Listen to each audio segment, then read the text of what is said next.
Hello, my fellow Nations. Let's talk about extinction.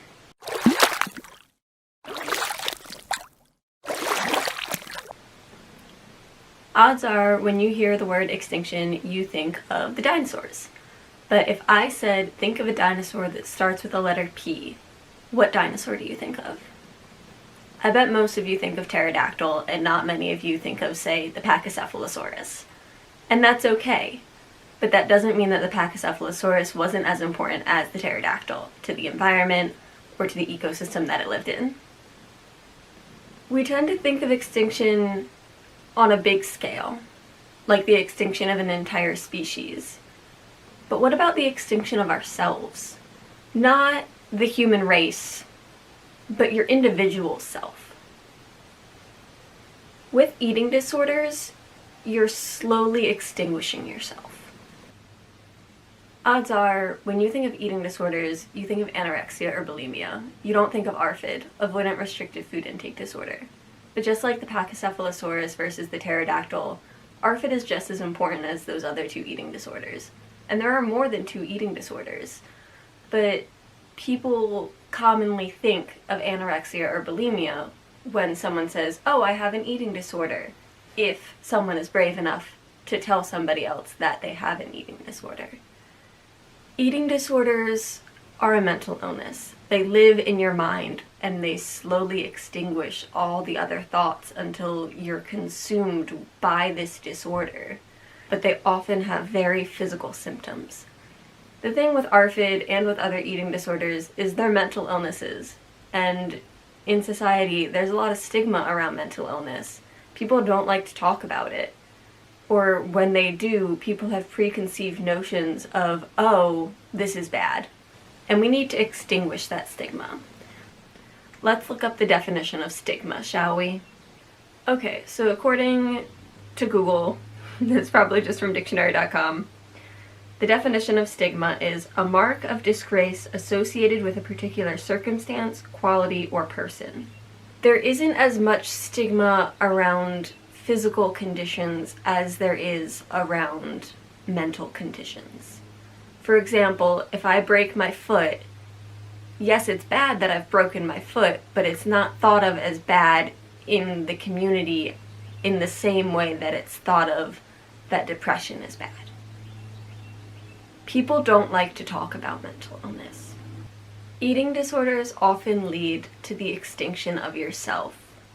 They are the most deadly psychiatric condition with the highest death rate associated with them. People die from eating disorders every day, but it's not something that's going to show up in the news. The thing is, with mental illnesses and eating disorders, depression, anxiety, you're extinguishing yourself because you're so consumed by that disorder. You lose yourself to the disorder.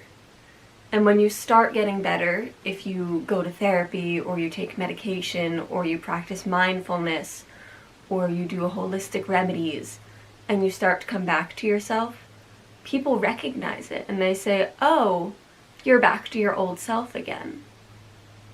There are some things people say that although they're well-intended, they can cause you to spiral more. For example, if you're anorexic and somebody says you look healthier, in your mind you might think healthier equals more weight equals fatter equals bad.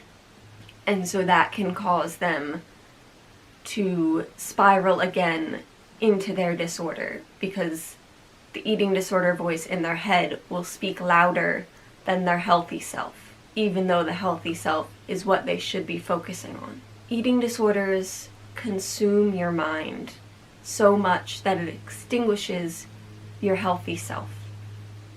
Your healthy self is still in there, and you have to try to listen to that healthy self. If you skip a meal and that healthy self later says during the day, oh, I think I want a snack, your eating disorder will say, no, you don't need that. But your healthy self is still in there, and you need to try to listen to it because you don't want yourself to go extinct.